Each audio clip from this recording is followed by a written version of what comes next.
So in example 2, they asked a bunch of students what color their eyes were and whether or not they passed or failed a math program.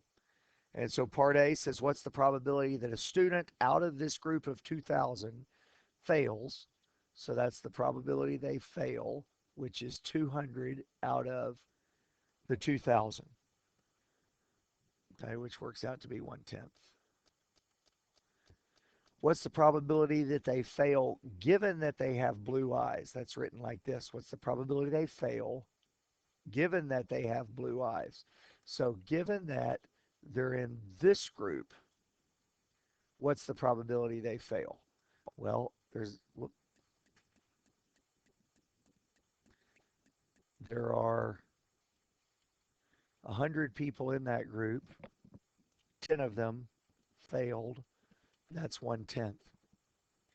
Now, the key thing here on part C, obviously, is understanding what independent is. And what independent means is if I know the probability they fail, does that change if I tell you what color their eyes were? Or in other words, is the probability they fail the same as the probability they fail with blue eyes? I guess I should have put a BL so you know it's blue. Well, in this case, both of these are equivalent. That's 1/10 and 1/10. So that means they are independent.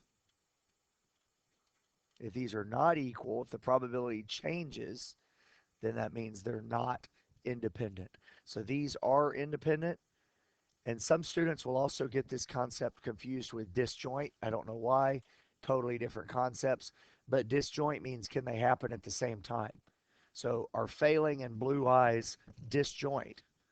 No, of course not, because some students fail and have blue eyes. So they're not disjoint. That doesn't have anything to do really with this idea of independence. The concepts could connect, but they mean different things.